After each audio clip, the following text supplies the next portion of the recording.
A quick one today, guys. So, it turns out, if you mount a Crossfire antenna bad enough, it can still failsafe on you. And because it's Crossfire, when it does failsafe, it's probably miles away anyway. Because I clearly can't be trusted to look at my OSD, I think I need an audio cue. So this is how I went about setting up my Taranis with Crossfire to tell me when my signal's getting low and my signal is critical. Simple. Just follow these few steps. Normally, guys, obviously I'd take props off for doing anything that involves plugging a LiPo in, and I'd recommend that you do the same. This is a 2.5 inch 2S, so the LiPo's plugged in for just a few seconds. I recommend you take the props off. Don't do what I do, okay? Get your transmitter on. Make sure you got the correct model selected,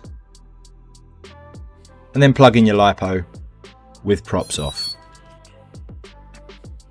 There we go, and it's connected. So plug in, and once you're plugged in, hit your menu and page across. It's 11 of 12 telemetry. You scroll down in telemetry, you'll see something that says discover new sensors. Click that if you haven't already done that, and it will bring up a ton of sensors. All these things here, we don't really need most of them. Once you've done that, you can hit stop discovery, and that's all good. You've discovered your sensors. All we need to do, you can now unplug the LiPo, and we don't need that anymore. We've got all the information from that we need. You can put that to one side. So once you've got your sensors, you need to get to page 8 of 12 in the menu. For me, it's 8 of 12 anyway, which is logical switches. You want to be at logical switches. I've already started something here. I'll just clear that down. That is not important. And we're going to set up a couple of logical switches. There we go. First one looks like that. If A is less than X. And then we're going to go for RQLY. RQLY is link quality.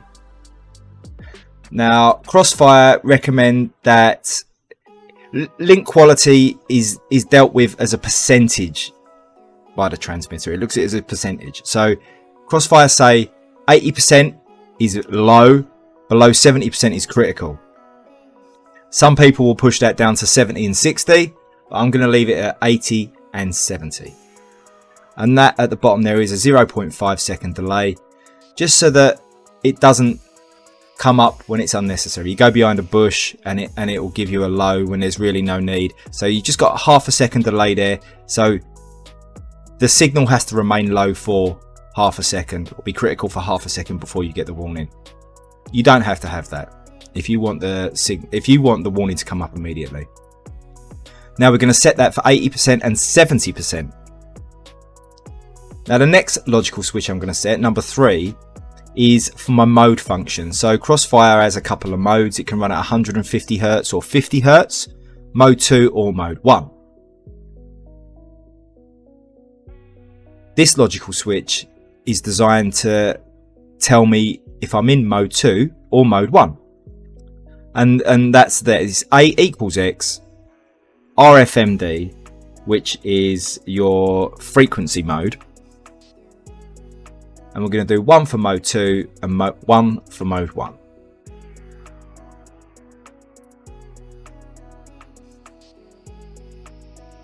It takes a long time on this wheel. Once you get there, just click it in, just follow these steps. Mode 1, I'll put in another half a second delay. Again, you don't have to have that. Logical switches are done. So page across one more time, and we're in special functions. These are just my arm, disarm and angle horizon acro mode. The all important part, the audio tracks. So now all we have to do is set up these logical switches to play an audio track. So we scroll across to logical switch 1 to start with, and that was less than 80%. So that's going to be our low warning, not our critical warning.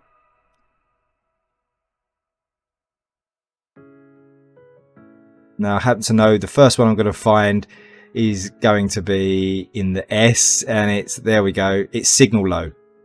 So you can play your own track, you can play any track you want. You can select play track, put any track you want into there to give you that signal low warning.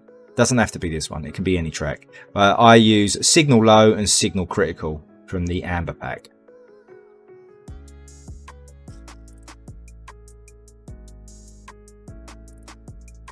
Play track. If you have a touch screen, this might be easier.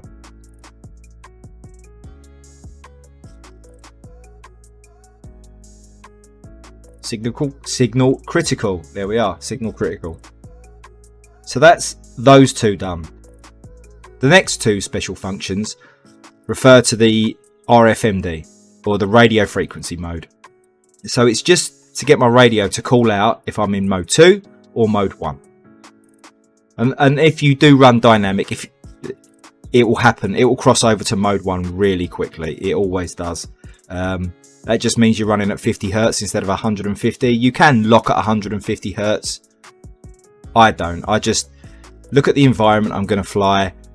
I select an appropriate milliwatt output and I leave it on dynamic. And usually it doesn't let me down. But as I said, I struggle to look at the corner of the screen and see what my link quality is when I'm flying and enjoying it sometimes. So this audio signal should work great. She's going to call out what mode I'm in, and also a low warning and a critical warning. Okay, so with all of that done, all we have to do now is go ahead and test. And I've got my son who's going to walk down the street with my quad when it's plugged in. There's no props on this one, I promise. And I'm going to turn the transmitter output power down to 25 milliwatts.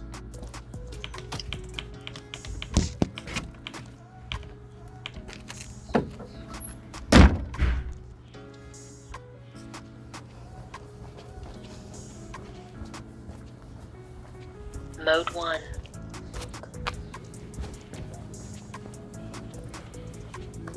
And we should soon, it won't take long, we should soon start getting some warnings. Signal low, there we go. Perfect. Won't be long. Now at that point I would have turned around. Signal low, RSSI low, signal critical. Critical. Signal low, signal critical, signal low, signal. And now you're looking at a failsafe. Anything from now on is going to be a failsafe. There you go. You already pushed your luck. You had your warnings. Well, that's going to do it for this one, guys. I hope it helps someone out there, and if it saves just one quad, well, then it's been worth it. Please don't forget to like, comment and subscribe and all of that stuff. And I will catch you in the next one. Ciao.